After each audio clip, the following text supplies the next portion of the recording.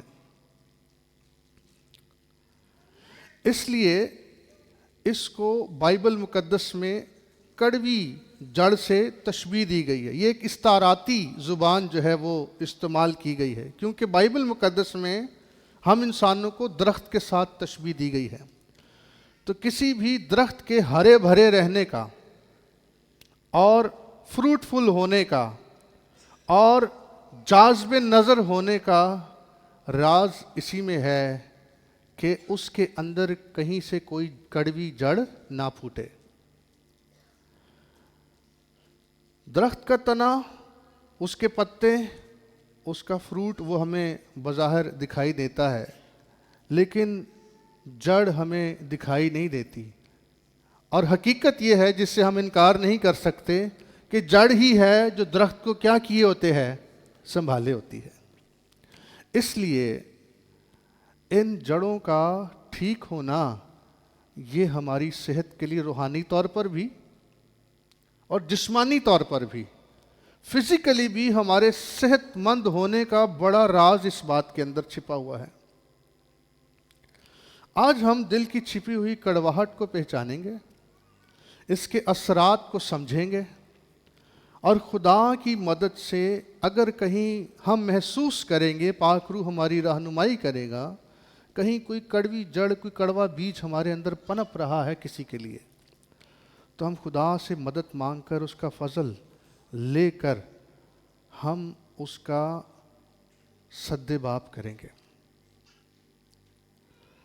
کڑواہٹ چھپی ہوئی ضرور ہوتی ہے، لیکن یہ مہلک ہوتی ہے۔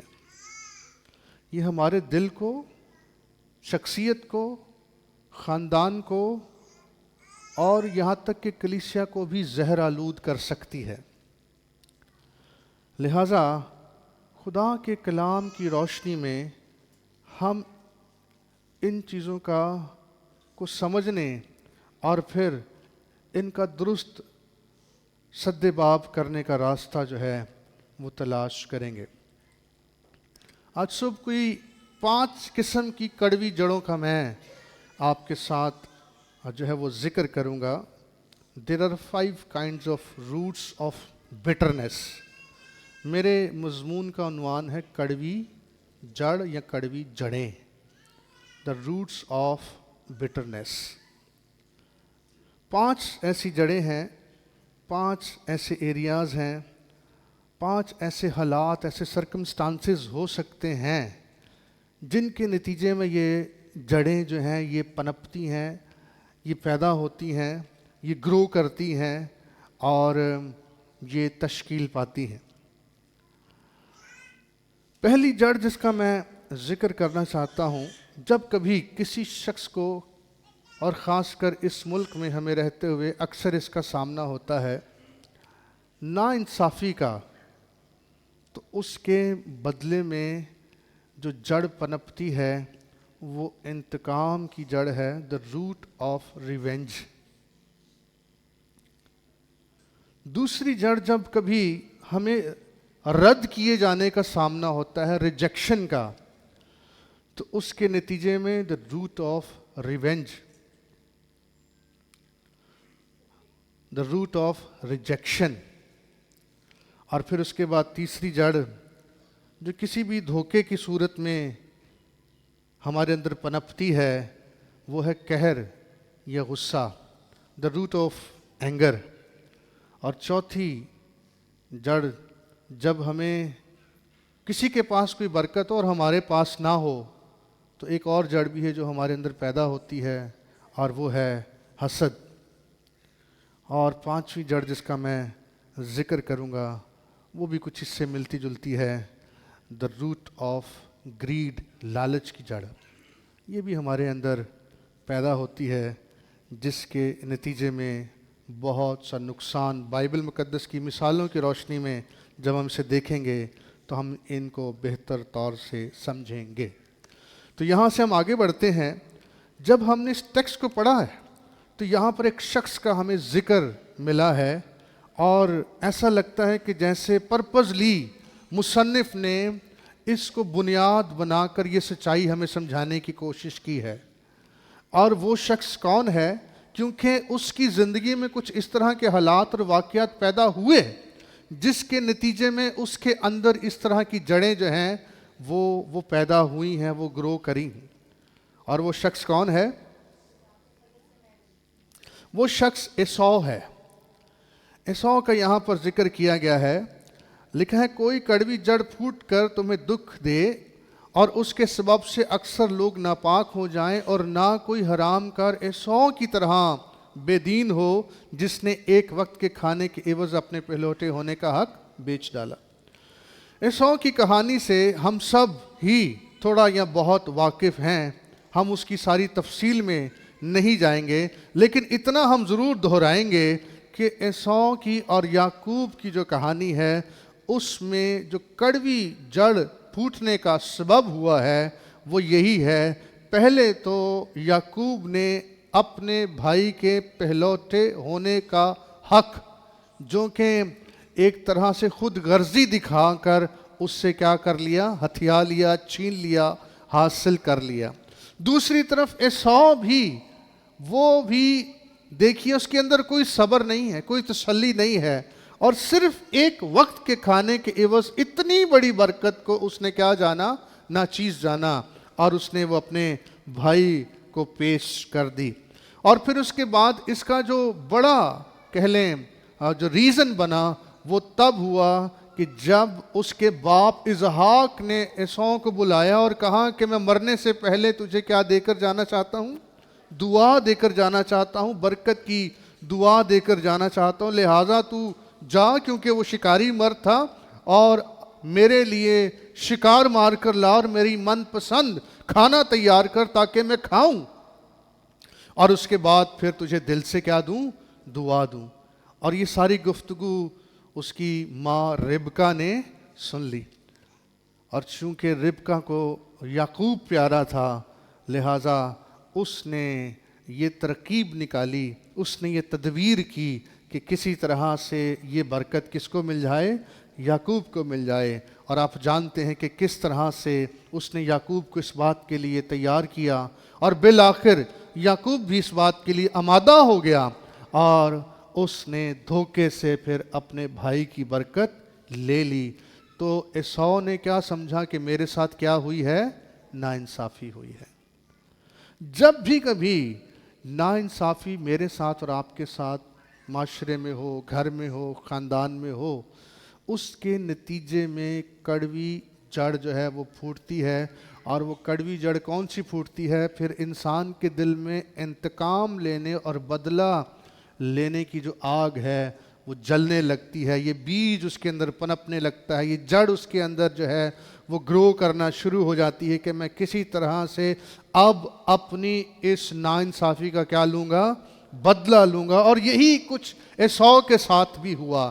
جب یہ ہوا اور وہ اپنے باپ کے پاس گیا، اور باپ نے کہا، لکھا ہے میں پڑھ رہا تھا آج صبح، لکھا ہے کہ جب ایسو نے اپنے باپ کو مخاطب کیا اور کہا کہ لے میں تیرا من پسند کھانا لے آیا، اب تو مجھے دعا دے، تو اسحاق ایسو کی آواز سن کر یہ جان کر، لکھا ہے وہ کانپنے لگا، وہ خائف ہو گیا، وہ ڈر گیا کہ میں نے تو تیری برکت وہ کون تھا جو پہلے آیا تھا جو تیری برکت لے گیا؟